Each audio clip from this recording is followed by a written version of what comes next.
By age 7, he was hooked on the stock market after borrowing the book 1,000 Ways to Make $1,000 from the Omaha Public Library, which fueled his dreams of becoming a millionaire. His first foray into investing came at 11, when he bought 3 shares of Citi's Service preferred stock for himself and 3 for his sister Doris at $38 per share, only to watch it drop to $27 before rebounding to $40, at which point he sold for a small profit. But Warren Edward Buffett, often hailed as the Oracle of Omaha and one of the most successful investors in history, was born on August 30, 1930, in Omaha, Nebraska, to Howard Homan Buffett, a stockbroker and 4-term U.S. congressman, and Layla Stahl Buffett, marking the beginning of a life that would redefine value investing and wealth creation in America. From an early age, Warren displayed an extraordinary knack for numbers and business, influenced by his father's profession and the economic turbulence of the Great Depression era, which left an indelible mark on his frugal lifestyle and cautious approach to money. As a child, Buffett was precocious and entrepreneurial. At just 6 years old, he purchased packs of chewing gum from his grandfather's grocery store and resold them door to door for a profit, showcasing his innate understanding of buying low and selling high. By age 7, he was hooked on the stock market after borrowing the book 1,000 Ways to Make $1,000 from the Omaha Public Library, which fueled his dreams of becoming a millionaire. His first foray into investing came at 11, when he bought 3 shares of Citi's Service preferred stock for himself and 3 for his sister Doris at $38 per share, only to watch it drop to $27 before rebounding to $40, at which point he sold for a small profit, but it later soared to $200, teaching him an early lesson in patience and the perils of short-term thinking. Buffett's paper route for the Washington Post became legendary. Starting at 13, he delivered newspapers diligently, earning over $175 a month, more than many adults at the time, and by high school graduation, he had amassed $9,800 in savings, which he invested in a 40-acre farm in Nebraska, renting it out to a tenant farmer for passive income. During his teenage years, he partnered with a friend to place pinball machines in local barbershops, starting with a $25 investment in a used machine and expanding to several, eventually selling the business for $1,200 at age 17, all while attending Woodrow Wilson High School in Washington, D.C., where his family had moved due to his father's congressional duties. Academically, Buffett skipped grades and showed brilliance, but he initially resisted college, preferring to build his businesses. However, at his father's insistence, he enrolled at the Wharton School of the University of Pennsylvania at 16, studying business but finding it unchallenging, transferring after 2 years to the University of Nebraska-Lincoln, where he graduated at 19 with a Bachelor of Science in Business Administration. Eager for deeper knowledge, he applied to Harvard Business School but was rejected, a pivotal failure that redirected him to Columbia Business School, where he earned a Master of Science in Economics in 1951 under the mentorship of Benjamin Graham, the father of value investing, and David Dodd, whose book Security Analysis became Buffett's Bible. Post-graduation, Buffett returned to Omaha and married Susan Thompson in 1952, with whom he had 3 children, Susie, Howard, and Peter. Susan would later play a crucial role in his personal life and philanthropy until her death in 2004. Professionally, he worked briefly as a stockbroker for his father's firm, Buffett Falk & Company, from 1951 to 1954, honing his sales skills but yearning for more analytical work. In 1954, he joined Graham Newman Corporation in New York as a securities analyst for $12,000 a year, learning the intricacies of value investing directly from Graham, who emphasized buying undervalued stocks with a margin of safety.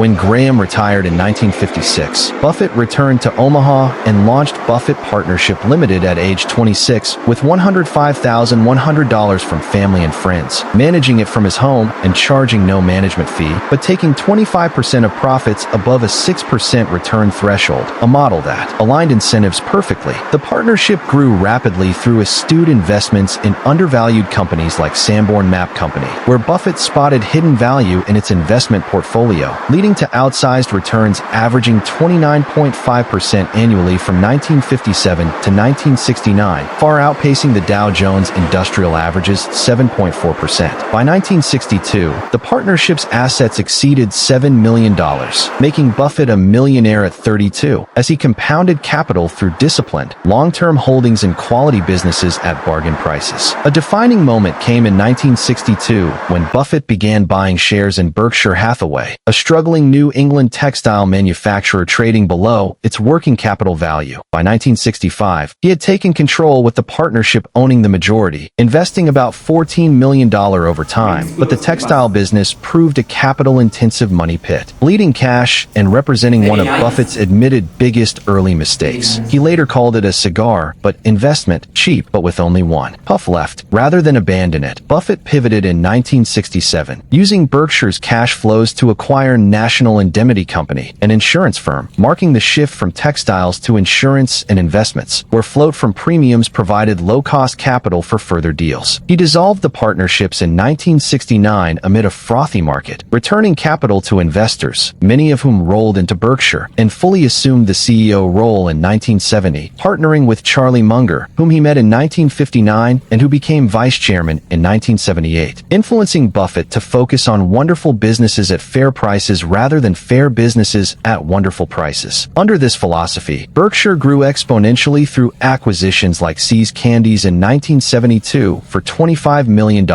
which has generated over $2 billion in profits since. Geico and Stages starting in 1976, fully acquired in 1996 for $2.3 billion, and investments in blue-chip stocks such as the Washington Post in 1973. Coca-Cola in 1988, buying 7% for $1.3 billion, now worth tens of billions, and American Express during its 1960s salad oil scandal. The 1980s and 1990s saw Berkshire's book value compound at over 20% annually, transforming it from an $18 per share textile mill into a conglomerate with subsidiaries in insurance, like Gen Re acquired in 1998 for $22 billion. Utilities, railroads, BNSF in 2009 for $44 billion, manufacturing, and retail. While avoiding tech bubbles, Buffett famously shunned the dot-com boom, calling internet stocks overvalued, which preserved capital during the 2000 crash but drew criticism for missing opportunities. Failures punctuated his journey, providing invaluable lessons. Beyond Berkshire's textile debacle, which cost an estimated $200 billion in opportunity cost by tying up capital that could have been invested elsewhere, Buffett regretted buying Dexter Shoe Company in 1993 for $433 million in Berkshire stock, which ballooned to $3.5 billion in value as shares rose, making it an expensive blunder when Dexter failed due to cheap imports, passing on early investments in Google and Amazon because he didn't understand tech, overpaying for ConocoPhillips in 2008 amid high oil prices only to see them crash, and holding on to IBM shares from 2011 too long as the company underperformed, losing billions. He also admitted emotional errors, like feuding with Berkshire's previous management in the 1960s, which led to unnecessary control battles, and personal regrets, such as not prioritizing family earlier. His first marriage to Susan was strained by his workaholic nature, though they remained close after separating in 1977, with Susan introducing him to Astrid Manx, whom he married in 2006 after Susan's death. The 2008 financial crisis tested Buffett's mettle. Berkshire's shares plummeted 50%, but he invested $5 billion in Goldman Sachs preferred stock with warrants, yielding huge profits, and advised calm in his famous New York Times op-ed by American. I Am. Philanthropy became a cornerstone in later years. In 2006, at age 76, Buffett pledged 99% of his fortune to charity, primarily through the Bill and Melinda Gates Foundation, donating billions annually in Berkshire stock, totaling over $50 billion by 2025, focusing on global health, education, and poverty alleviation. As of December 2025, at 95 years old, Buffett remains chairman and CEO of Berkshire Hathaway, a behemoth with a market cap exceeding $1 trillion, overseeing a portfolio including Apple, his largest holding since 2016, worth hundreds of billions, Bank of America, and Occidental Petroleum. While living modestly in the same Omaha house he bought in 1958 for $31,500, eating at McDonald's, and driving himself to work. His annual shareholder shareholder letters and the Woodstock for Capitalists meetings in Omaha draw tens of thousands, where he dispenses wisdom on investing, life, and ethics, emphasizing integrity, patience, and compounding. Recent activities include navigating post-pandemic markets, selling stakes in airlines during COVID-19, admitting it as a mistake initially but timely exit, increasing bets on Japanese trading houses, and preparing for succession with Greg Abel named as heir apparent in 2021. Despite health scares like prostate cancer in 2012, successfully treated, and the loss of Munger in 2023 at 99, Buffett's mental acuity remains sharp, as evidenced by his 2025 shareholder letter reflecting on 60 years at Berkshire, warning against speculative excesses like cryptocurrencies, which he calls rat poison squared, and advocating for American economic resilience. His net worth stands at approximately $144.1 billion